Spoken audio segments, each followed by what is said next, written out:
Bienvenue sur Philosophie bouddhiste, l'espace où les enseignements anciens rencontrent les défis modernes.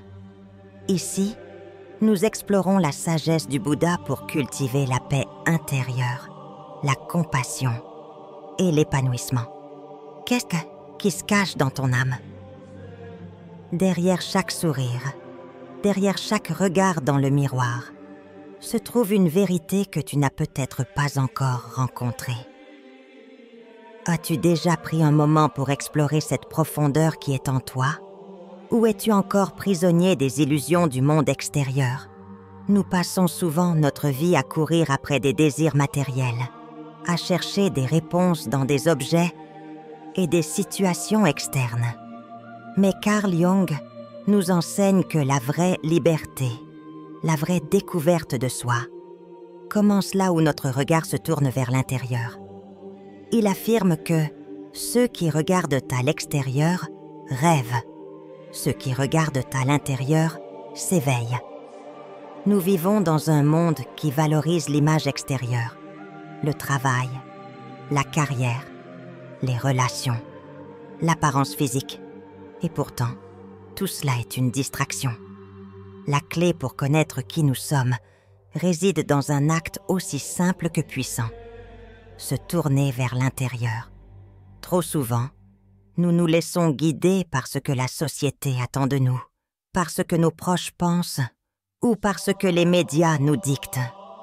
Notre identité devient alors une construction qui ne nous appartient pas, une réponse aux attentes des autres. Mais pour comprendre qui nous sommes vraiment, nous devons faire une pause, regarder au-delà de la façade et écouter notre cœur, nos désirs, nos peurs. Ce processus de redécouverte de soi commence par un moment de solitude, un moment où nous nous permettons de nous rencontrer réellement. Cela nécessite de prendre le temps de s'arrêter, d'analyser nos rêves, nos désirs et nos aspirations. Ce n'est qu'en nous confrontant à notre propre histoire intérieure que nous pouvons comprendre le chemin à suivre. Ce n'est qu'en nous reconnectant à nos croyances profondes que nous pouvons forger une vie qui a du sens, qui nous ressemble vraiment. Le processus d'introspection est la base de tout cheminement personnel authentique. Si nous fuyons cette introspection, nous risquons de vivre une vie qui ressemble à celle de quelqu'un d'autre. Cette recherche de soi, cette exploration intérieure, nous mène à un lieu où nous pouvons enfin vivre selon notre propre vérité, et non celle que l'on nous impose. Mais comment savoir si nous avons vraiment commencé ce voyage intérieur? La réponse est simple. Tu sauras que tu t'es retrouvé lorsque tu ne seras plus dépendant du regard des autres. Lorsque tes décisions, grandes ou petites, viendront du fond de ton être et non de ce que tu crois que les autres attendent de toi. Ce n'est pas un processus facile, mais c'est un chemin qui mène à une vie pleine de sens et de direction. Ce n'est qu'en trouvant cette paix intérieure que nous pouvons réellement commencer à avancer avec confiance, sans chercher sans cesse une validation externe. Ainsi, Jung nous invite à nous libérer de notre persona, cette identité sociale qui n'est qu'une façade. Pour vivre pleinement, nous devons d'abord nous rencontrer nous-mêmes dans notre vérité la plus pure. Cela exige du courage, de la patience et la volonté de nous affranchir des masques que nous portons. Regarder à l'intérieur est la première étape d'un voyage qui ne se termine jamais, mais qui est essentiel pour qui nous devenons. Jung nous enseigne que l'homme n'est pas un tout homogène, mais plutôt une synthèse de plusieurs forces opposées. Dans chaque individu, il existe une dualité intérieure, l'anima et l'animus, ces parties masculines et féminines de notre psyché. Beaucoup de gens ignorent ou répriment ces aspects cachés, croyant que leur identité doit être unifiée et unidimensionnelle. Mais la vérité et que pour parvenir à l'équilibre, il est nécessaire de réconcilier ces opposés. Accepter et intégrer ces différentes parts de nous-mêmes est essentiel pour notre s'épanouissement. Il ne s'agit pas seulement de reconnaître ces aspects, mais de les accepter, de les embrasser et de les intégrer dans notre vie quotidienne. Le problème survient lorsque nous laissons ces dualités en conflit. Par exemple, une femme peut repousser sa part masculine, la percevant comme une menace à sa féminité, ou un homme peut ignorer sa sensibilité intérieure, croyant que cela affaiblirait sa virilité. Cependant, ces traits opposés ne sont pas des ennemis, mais des partenaires nécessaires à notre développement personnel. En intégrant à la fois notre côté masculin et féminin, nous devenons plus complets, plus équilibrés et capables de mieux interagir avec le monde qui nous entoure. Cela affecte non seulement notre perception de nous-mêmes, mais aussi la manière dont nous interagissons avec les autres. Un homme qui ignore son anima peut devenir insensible, détaché de ses émotions et incapable de se connecter profondément avec les autres. Une femme qui néglige son animus risque de manquer de direction, de but, et de s'effacer dans les relations ou dans son travail. L'intégration de ces deux forces crée une personnalité entière, capable de s'adapter à diverses situations et de se comprendre profondément. Ce processus d'individuation est essentiel, car il nous permet de vivre une vie plus harmonieuse, moins marquée par les conflits intérieurs. La clé courte est d'apprendre à écouter ces parts de nous-mêmes sans jugement. Lorsque nous acceptons notre propre dualité, nous cessons de fuir ce qui nous effraie ou nous gêne, et nous commençons à vivre plus authentiquement. Cela permet d'atteindre une unité intérieure qui se reflètera dans nos actions, nos pensées et nos relations avec les autres. Les rêves sont le langage de l'inconscient, un reflet de nos désirs, de nos peurs et de nos conflits intérieurs. Jung croyait que les rêves nous parlaient dans un langage symbolique, un langage qui, bien que souvent mystérieux, porte une sagesse cachée. Ce que nous voyons dans nos rêves n'est pas simplement le produit de notre imagination, mais une représentation des vérités profondes de notre psyché. L'un des grands défis de la vie est de comprendre ce que nos rêves essaient de nous dire. Et pourtant, beaucoup d'entre nous passent à côté de ce message précieux, souvent parce qu'ils ne prennent pas le temps d'examiner les symboles et les émotions qui en découlent. Analyser nos rêves, c'est comme décoder un texte ancien rempli de sagesse cachée. Chaque image, chaque scène, chaque détail a une signification. Par exemple, un serpent dans un rêve pourrait symboliser la transformation, la guérison ou la peur inconsciente. En notant nos rêves dès le matin, en cherchant des associations entre les symboles et nos vies quotidiennes, nous pouvons commencer à percer les mystères de notre propre inconscient. Cette analyse permet de mettre en lumière les conflits non résolus ou les désirs refoulés qui influencent nos actions et nos relations. Ce processus est loin d'être facile, mais il est essentiel pour ceux qui cherchent à mieux comprendre leur propre esprit. En étudiant nos rêves, nous pouvons également révéler des aspects de nous-mêmes que nous ignorions ou que nous refusions d'affronter. Nos rêves sont des guides puissants, nous indiquant des chemins que nous ne voyons pas encore en pleine conscience. Jung disait « Ce que vous résistez persiste ». Dans cette phrase, il résume l'une des vérités les plus profondes de la psychologie humaine. Nous avons tous des choses que nous redoutons, des situations ou des émotions que nous préférerions éviter. Mais Jung nous invite à comprendre que plus nous fuyons ce que nous avons peur d'affronter, plus cela se manifeste dans notre vie de manière incontrôlable. Au lieu de nous concentrer sur ce qui va mal ou ce qui est difficile, nous devons apprendre à faire face à ces défis avec courage et clarté. Résister à nos problèmes ne fait qu'amplifier leur présence dans notre vie. Chaque fois que nous évitons un problème, il nous rattrape sous une autre forme.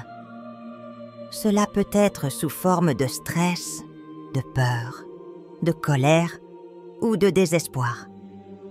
L'un des plus grands obstacles à notre bien-être est ce que Jung appelle la résistance. Que ce soit un problème personnel, une émotion refoulée ou une situation qui nous dérange, la résistance ne fait que renforcer l'intensité de notre souffrance. Apprendre à faire face à la réalité, à accepter ce qui nous dérange, est un pas important vers la guérison. Ce n'est qu'en reconnaissant et en affrontant ce qui est difficile que nous pouvons réellement guérir. La vie est pleine d'épreuves, et ces épreuves ne disparaîtront pas tant que nous ne les affronterons pas. C'est à travers ce processus de confrontation avec nos peurs que nous pouvons trouver la paix intérieure. Crois-tu que tu es à l'abri des superstitions? Ou peut-être que tu te considères comme un être rationnel, un esprit éclairé, qui ne se laisse pas berner par les croyances populaires et les mythes. Mais au fond, combien de fois t'es-tu retrouvé à éviter un chemin parce que tu avais peur du nombre ou d'une simple croyance irrationnelle? Peut-être que tu ne t'en rends même pas compte, mais nous tous portons en nous des fragments de superstition, même les plus rationnels parmi nous. Et pourtant, ces croyances peuvent façonner nos vies de manière subtile mais puissante. Jung nous avertit que, même dans notre époque moderne, ces mythes et superstitions restent profondément ancrés dans notre inconscient collectif. Peu importe combien nous essayons de nous en détacher, certains archétypes de la peur, de l'instinct et des croyances collectives résistent et surgissent dans nos vies. La peur des serpents, la crainte des éclipses, la superstition autour du mauvais œil, ou même des croyances culturelles collectives qui régissent nos actions. Tous ces éléments trouvent leur origine dans les profondeurs de l'inconscient collectif, un concept clé dans les travaux de Jung. Ces superstitions sont issues de l'inconscient collectif, une partie de l'esprit humain partagée par tous, héritée de siècles d'histoire et d'expériences humaines. Elles nous influencent tous, même lorsque nous pensons être à l'abri de ces influences. Il peut s'agir de peurs irrationnelles, héritées de nos ancêtres, ou de mythes culturels qui façonnent notre façon d'interagir avec le monde. Mais pourquoi ces superstitions persistent-elles, alors que nous savons rationnellement qu'elles sont sans fondement? Jung croyait que c'était parce qu'elles faisaient partie de notre héritage psychologique, qu'elles nous aidaient à naviguer dans des mondes incertains, à une époque où la connaissance scientifique était limitée. Il est donc important de reconnaître et d'accepter que ces croyances sont une partie de nous-mêmes, au lieu de les ignorer ou de les combattre avec mépris. Nous devons les comprendre et les intégrer dans notre vie de manière consciente. Cela ne signifie pas que nous devons croire en chaque superstition, mais plutôt qu'en comprenant leur origine et leur influence sur nous, nous pouvons commencer à nous libérer de leur pouvoir et à les utiliser pour enrichir notre expérience de vie. Si nous ignorons ces éléments de notre inconscient, nous risquons de rester captifs de nos peurs irrationnelles. Mais une fois que nous les acceptons et que nous comprenons leur origine, nous pouvons alors apprendre à les vivre sans qu'elle dicte notre comportement. C'est ainsi que nous devenons plus libres et conscients, capables d'agir en toute liberté, sans être guidés par des mythes ou des peurs archaïques. Jung nous rappelle que le véritable défi dans la vie n'est pas d'être parfait ou d'agir selon des attentes extérieures, mais d'apprendre à penser de manière autonome et objective. Penser est difficile. C'est pourquoi la plupart des gens jugent, disait-il. L'art de penser est un processus complexe qui exige de prendre du recul, de suspendre nos jugements et d'examiner les situations sous différents angles. Mais la plupart du temps, nous tombons dans le piège du jugement immédiat. Nous jugeons les autres et souvent, nous projetons nos propres faiblesses et insécurités sur eux. Les jugements sont presque toujours basés sur nos projections. Ce que nous n'aimons pas chez les autres est souvent ce que nous avons du mal à accepter en nous-mêmes. Jung croyait que comprendre cette dynamique pouvait nous libérer d'un cycle de jugement injuste et nous aider à nous comprendre nous-mêmes. Plutôt que de juger, il nous encourage à observer et à analyser. Il nous invite à dépasser le jugement superficiel et à chercher la compréhension profonde des motivations humaines. Dans nos interactions quotidiennes, il est facile de tomber dans le jugement rapide, surtout lorsque nous observons les autres agir d'une manière qui ne correspond pas à nos propres attentes ou valeurs. Mais prendre le temps de penser, de comprendre et de remettre en question nos premières impressions est essentiel pour évoluer. Lorsque nous jugeons, nous fermons la porte à la compassion et à l'empathie et nous perdons la chance de réellement comprendre quelqu'un ou même d'apprendre quelque chose de précieux de cette personne. Jung nous encourage à dépasser cette réaction instinctive et à prendre le temps de réfléchir avant d'émettre un jugement. Lorsqu'une situation nous perturbe ou lorsque quelqu'un nous déçoit, au lieu de réagir instantanément avec critique, nous devrions nous poser des questions. Qu'est-ce que cette situation me dit sur moi-même? Pourquoi cela me touche-t-il autant? En prenant du recul et en réfléchissant, nous découvrons souvent que notre jugement découle d'une insécurité personnelle ou d'une peur cachée. Ce processus de pensée consciente nous permet de vivre avec plus de compréhension et moins de jugement. Ce n'est qu'en apprenant à réfléchir plutôt qu'à juger que nous atteignons une réelle sagesse. Nous devenons plus ouverts aux autres et à leurs histoires, et nous commençons à apprécier la diversité des expériences humaines. La pensée profonde et réfléchie mène à des décisions plus éclairées, à des interactions plus authentiques et à une vie plus équilibrée. La fierté est souvent perçue comme une vertu, une forme de dignité et de respect de soi. Mais Jung nous met en garde contre les dangers d'une fierté excessive. Selon lui, la fierté est une forme de tromperie de soi, une défense contre nos propres faiblesses et insécurités. Lorsqu'une personne se laisse gouverner par la fierté, elle se ment à elle-même sur sa véritable nature et sur ses besoins. Au lieu d'accepter ses failles et ses vulnérabilités, elle se cache derrière un masque de supériorité. Jung croyait que la fierté excessive était souvent le reflet d'une peur profonde de l'échec et de l'humilité. En dissimulant ses défauts et en refusant de reconnaître ses propres erreurs, une personne piégée par la fierté s'empêche de grandir.